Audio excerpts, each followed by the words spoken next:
آج ہندوستان میں مسلمانوں کے جو معاملات چل رہے ہیں، ایک شور ہے سوشل میڈیا کے اوپر، اخبارات میں، نیوز میں، کہ صاحب حکومت کی طرف سے ایک قانون ایسا بن رہا ہے جو مسلم پرسنل لا وغیرہ ہے اور دیگر قوموں کے جو پرسنل لاز ہیں وہ سب کے سب ختم ہو جائیں گے اور سارے لوگوں کے لیے ایک ہی قانون بنے گا۔ سوال یہ ہے کہ یہ یہاں تک نوبت آئی کیوں ہے؟ اگر آپ دیکھیں گے تو اس میں مسلمانوں کی منافقت کا ایک بہت بڑا کردار ہے۔ ہم دوسروں کو یہ منع کرتے ہیں کہ حکومت کو اختیار نہیں کہ ہماری شریعت کے اندر دخل دے، لیکن ہم خود اپنی شریعت کے اوپر کتنا عمل کرنے والے ہیں؟ اگر آپ عمومی معاملات دیکھیں جو عام ہیں، آپ بالکل آسانی کے ساتھ اس کا مشاہدہ کر سکتے ہیں۔ اللہ اس کے رسول نے لوگوں کو ایک ساتھ جو ہے 3 طلاق دینے سے منع کیا۔ یہ اسلام میں سخت حرام ہے کہ ایک آدمی اٹھ کر اپنی بیوی کو ایک ساتھ 3 طلاق دے دے اور 3 طلاق دے کے فوراً اس کو اپنے گھر میں سے نکال دے، یہ اسلام میں سخت حرام ہے۔ سنن نبی داؤد کی روایت ہے، اللہ کے نبی صلی اللہ علیہ وسلم کے زمانے میں ایک آدمی نے ایسا کیا۔ جب آپ صلی اللہ علیہ وسلم کو اس کی خبر ملی، آپ صلی اللہ علیہ وسلم نے فرمایا، اَيَلْعَبُ بِكِتَابِ اللَّهِ وَأَنَا بَيْنَ أَظْهُرِكُمْ، کیا اللہ کی کتاب سے کھلواڑ کیا جا رہا ہے جبکہ میں ابھی تمہارے درمیان موجود ہوں، اللہ کا نبی تمہارے درمیان موجود ہے اور اللہ کی کتاب سے کھلواڑ کیا جا رہا ہے؟ تو آپ اتنے غصے میں تھے کہ ایک صحابی نے اٹھ کے کہا، اللہ کے نبی آپ حکم دیجئے، میں ابھی جا کے اس کی گردن اڑا دیتا ہوں، یہ آدمی اس لائق ہے کہ اس کو موت کی سزا دی جائے۔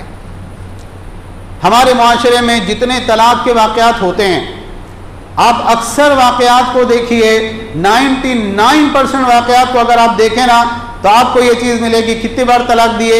3 بار۔ اسی طرح سے آپ دیکھیں کہ اللہ کے نبی صلی اللہ علیہ وسلم نے 3 طلاق دینے کے بعد میں جو حلالے کی نیت سے نکاح ہوتا ہے، آپ نے کہا لوگوں میں تم کو بتاؤں کہ کرائے کا سانڈ کون ہے؟ کہا وہ حلالہ کرنے والا ہے، اور آپ نے کہا اللہ کی لعنت ہے حلالہ کرنے والے پر بھی اور کروانے والے پر بھی۔ اس سے پہلے جب 3 طلاق کا مسئلہ اٹھا تھا تو بعض مولویوں نے باقاعدہ حکومت کو خط لکھ کر کہا تھا کہ حلالہ ہمارے مذہب اور ہمارے دین میں، ہمارے قرآن میں ہے، تو حکومت حلالے کے اوپر پابندی نہیں لگا سکتی کیونکہ یہ ہمارا مذہبی معاملہ ہے۔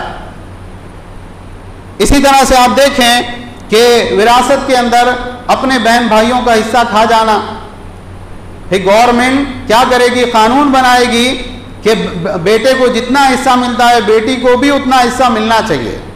یہ اسلام کے خلاف ہے کیونکہ بیٹی کا حصہ آدھا ہے اور بیٹے کا حصہ پورا ہے۔ لیکن ہم کیا کرتے ہیں عام طور سے، اکثر گھروں میں وراثت کی تقسیم کے موقع پر یہ ہوتا ہے کہ بھائی کی پوری کوشش ہوتی ہے کہ وہ پورا کا پورا حصہ کھا جائے، بہن کو آدھا کیا اس کو کچھ بھی نہ دینا پڑے۔ اسی طرح سے آپ دیکھیں کہ طلاق کے بعد میں جب طلاق ہو جائے تو طلاق کے بعد میں عدت کے دوران کا نفقہ تو شوہر کے ذمہ ہے، جب عدت پوری ہو جائے اس کے بعد میں شوہر کے مال میں بیوی کا کوئی حق نہیں۔ یہاں کیا ہوتا ہے؟ یہاں یہ ہوتا ہے کہ بیوی کیس کرتی ہے اور شوہر کو کورٹ میں کھینچتی ہے، اور اس کے بعد میں اس کی پوری کوشش یہ ہوتی ہے اس کی اور اس کے سارے گھر والوں کی کہ کسی طریقے سے اس آدمی سے زیادہ مال نکلوا لیا جائے۔ اسی طرح سے اگر آپ دیکھیں کہ ایک سے زیادہ نکاح کے اوپر لڑنا جھگڑنا، بھائی حکومت جب پابندی لگائے گی کہ ایک سے زیادہ آپ نکاح نہیں کر سکتے، لیکن آج کے مسلمان معاشرے میں ایک سے زیادہ نکاح کرنا آسان ہے؟ نہیں ہے آسان۔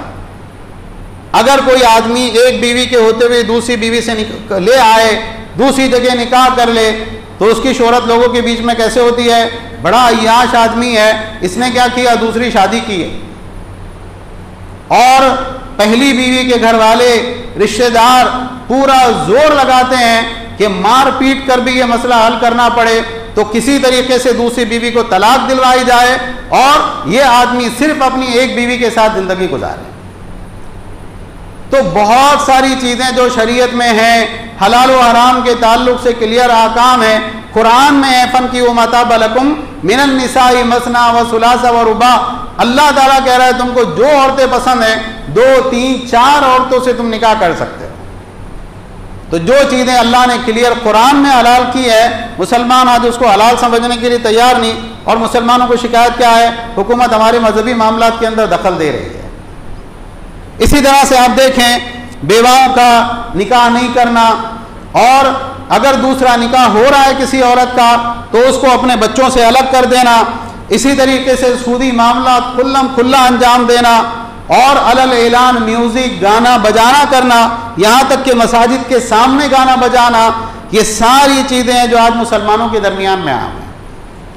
آج مسلمانوں کا اپنے دین کے ساتھ تعلق کا یہ حال ہے کہ کتنے مسلمان گھرانے ایسے ہیں کہ ان کے بچے سالوں ہو جاتے کبھی عید کی نماز نہیں پڑھتے، کیونکہ انہوں نے ان کو ایسی اسکولوں میں داخل کر رکھا ہے جہاں پر جمعہ کی اور دوسری عیدوں کی چھٹی نہیں ملتی۔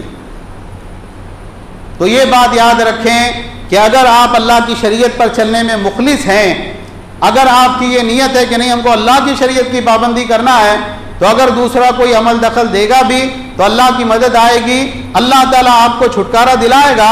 اور اگر آپ خود منافقت اختیار کر رہے ہیں کہ بھی ہماری مرضی، ہم جو چاہیں گے چھوڑیں گے اور جو چاہیں گے لیں گے، تو ایسی صورت میں کیا ہوگا؟ ایسی صورت میں پھر اللہ کی مدد نہیں آنے والی۔ یہ بات یاد رکھیے کہ ابھی جو موجودہ ہوا چل رہی ہے تو اس میں جو ہم سے ہو سکتا ہے، جو چیزیں بتائی جا رہی کہ بھئی آپ فلاں ایڈریس پر ای میل کیجئے اور فلاں طریقے سے پروٹیسٹ کیجئے، فلاں کیجئے، یاد رکھیے کہ جو ہم سے کوشش ہو سکتی ہے مسلم پرسنل لا کو بچانے کے لیے، ہماری شرعی ذمہ داری ہے کہ ہم پوری کوشش کریں۔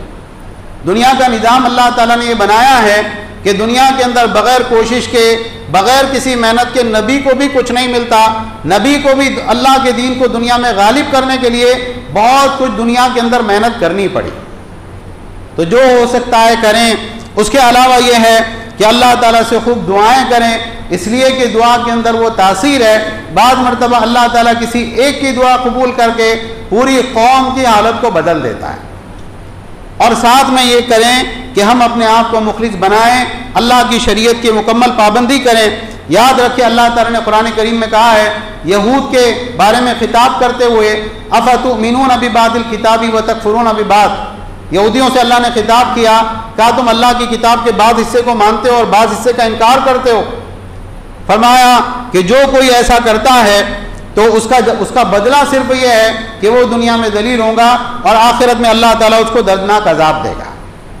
تو پوری شریعت، پورے دین پر عمل کریں، اللہ کے حلال و حرام کو اہمیت دے۔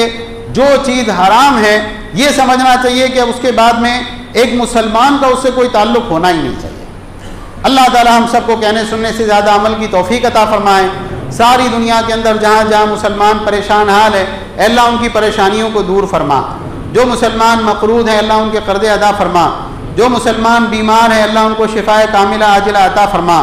جو مسلمان گزر چکے اللہ ان کی قبروں کو نور سے بھر دے۔ اے اللہ ہم سب کو دین کی خدمت کرنے کے لیے قبول فرما۔